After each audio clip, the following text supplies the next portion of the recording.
Hey, welcome to an Unbelievable Reality Podcast short. I'm Roy Arthur, your host, and as I said before, this is a short, so this one is just some data for you. So you can go to bed tonight and really start getting your mind around how fucking weird our country really is. Briefly, in brief, I am going to go over a little subject called banned books. Banned books. Banned books are on the rise. Between 22 and 23, there was a 33% increase in books banned in one school year. In 23, there was 1,406 books banned in Florida. I don't really know what's going on in Florida other than it's a really, really red state, super Christian, super redneck, super weird. They have a place there called the Villages where there's 250,000 people over 65 years of age that has the highest rate of venereal disease in the United States in any community. Old people fucking without wearing condoms, sharing the nasty. Ooh, gosh, I really want to move to Florida. Yeah, and also Donnie lives there. Another reason to move. But they're real good at banning books. Really, really good at banning books. As a matter of fact, in 23, this is the most, this is data from 4/16 of 24. Books are banned in 33 states and 153 school districts. Most recent tally. That's data from 23 because we're early in 24. 10,000 instances of banned books by April 16th of 2024. And I'm going to give you a brief list of these horrible books that are rotting children's minds and turning them into sexual deviants and making them woke. Which is red speak, Republican speak, evangelical speak for, I don't know, having a fucking opinion other than yours. So woke that they care about, I don't know, social matters, how women are treated, how black people are treated, racism, misogyny, woke. Yeah, they're woke. They're waking up to the fact that this is a bunch of bullshit. And they're not liking it. But you're doing everything in your power to keep them from knowing more. That's why you ban books, because you're afraid of them. Because you can't control your children's minds if they're, I don't know, enlightened somehow by really good literature. But see, this is a short list of the not most recent, but a short list of banned books in public libraries and school districts across the nation. The number one banned book in the United States of America, and I find this funny as fuck, is George Orwell's 1984. Sit with that one for a minute. Does the term Big Brother mean anything to you? Now, for you that are out there that don't read and that are illiterate, this will mean nothing to you. But for the other 60+% of the United States of America, they'll be like, oh, okay, I get it. Orwell's 1984, the most banned book in the United States of America.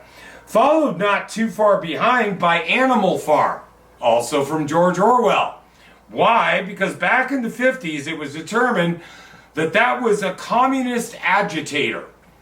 The book was advocating for communism in the United States of America. That is the lame, crazy fucking excuse they came up with for banning Animal Farm.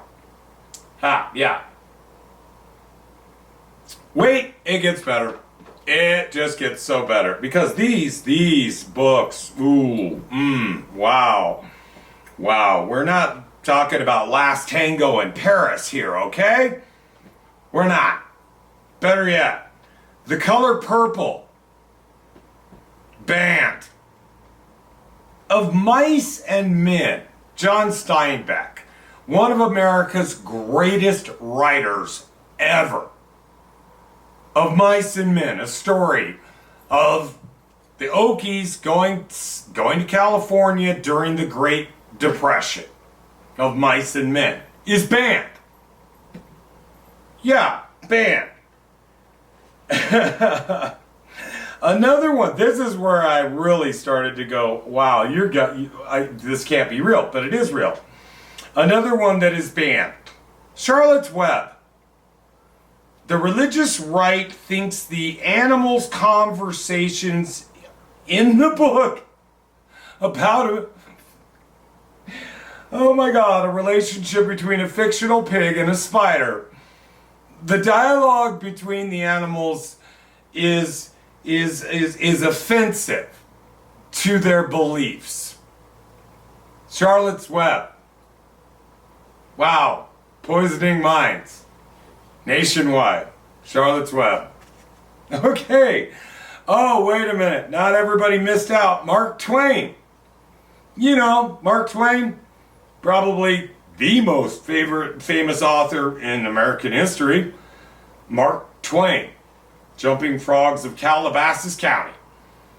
Huckleberry Finn was banned in 1904 and then rebanned in the 50s for the N-word and racist content. Mark Twain's writing this book in the late 1800s, right after the Civil War, when, the Ku Klux Klan started, when everybody in the South referred to black people by the N-word and still had them in bondage, although they were no longer in slavery. They were now indentured servants, or the euphemistic term sharecroppers. Banned for the N-word. Tom Sawyer has also been banned for... Tom Sawyer has also been banned.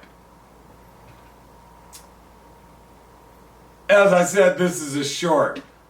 Do some research on how many states have banned books, how many libraries have banned books, how many school districts have banned books, how this movement is continuing to grow on a daily basis. And it's all driven by one group of people. They are predominantly white, evangelicals, and Republican. What are you so afraid of? Maybe if your children were exposed to more of the world and more of other people's views and values and more of American history that isn't your mythology but is actual truth, I don't know, things like the genocide of the Native American population, slavery, the unspeakable institution that lasted for 300 years in the United States. Yeah, you don't want them to know that, do you? Because it's only true. And it's so much better if our little kids just grow up believing exactly what mom and dad believe. Because mom and dad are never wrong, right? Isn't it more that mom and dad are afraid of what will happen if their children have knowledge? That's something to think about now, isn't it?